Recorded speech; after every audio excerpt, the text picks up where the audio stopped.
food giants posting better than expected results, showing a resilient consumer. That's been the theme. Yahoo Finance's Brooke DiPalma here with that story. Right. It's that number, 3.7%, adjusted spending increase. That's from 1% last quarter. Right. So consumer remains strong. Pretty incredible here. Resiliency is certainly the name of the game here when it comes to the American consumer, proving strong.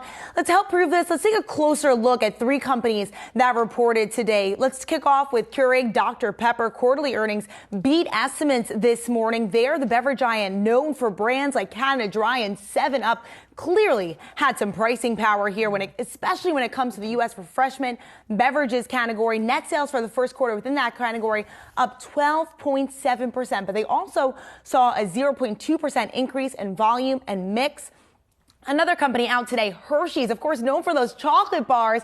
They saw net sales overall up 12.1%. Now, in the release, Hershey's CEO Michelle Buck weighed in on the state of the consumer, saying, quote, "We had a great start to the year as our increased investments in the business and strong execution delivered resilient consumer demand," once again that word resilient, "and drove double-digit sales and earnings growth in the quarter." And moving right along, a similar story at Church & Dwight, largely known for consumer brands like Arm & Hammer as well as OxyClean. They also saw an increase of 10.2% when it comes to net sales. But CEO Matthew Farrell weighing in on just some change up in consumer behavior, saying, quote, "If we look at the big picture, value detergent grew 9% while premium detergent declined 3%. So the trade down to value detergent continues into this year. Of course, earlier this month, we got grocery CPI data down 0.2% month over month.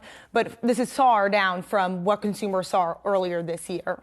Right, Brooke. But there is still some strength in the consumer, although you're seeing some trade downs. And Brooke, as we talked about, a number of food and beverage companies reporting earnings next week. Right. So what can we expect to come down the pipeline? Yeah, well, largely analysts are estimating that they're going to see same-store sales at fast food giants increase. They're also going to see an increase in sales at some consumer-facing giants. So let's break down what companies are set to report next week. On Tuesday before the bell, we have Molson Coors. They're expecting year-over-year sales to increase, that they do expect volume to decrease. Starbucks expecting same-store sales to increase 7.3%, as well as Denny's also expecting a 7% jump in same-store sales.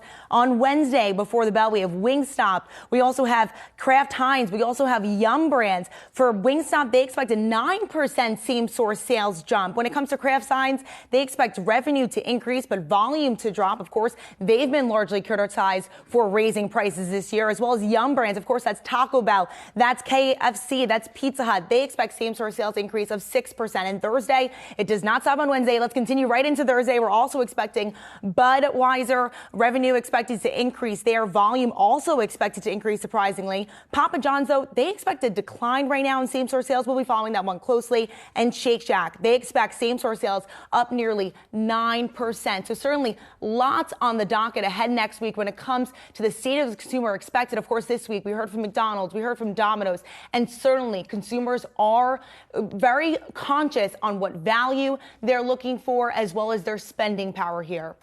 I hate to surprise you with this question, but AB InBev, do you think we'll hear discussion about this whole Dylan Mulvaney, TikTok, transgender? Do you think we'll hear about that on the investor call? It has become a massive story in this country. Two top executives out, or not fired, but took a leave of absence. Right. And it's certainly a story that lots of consumers are following. The street also picking up momentum now.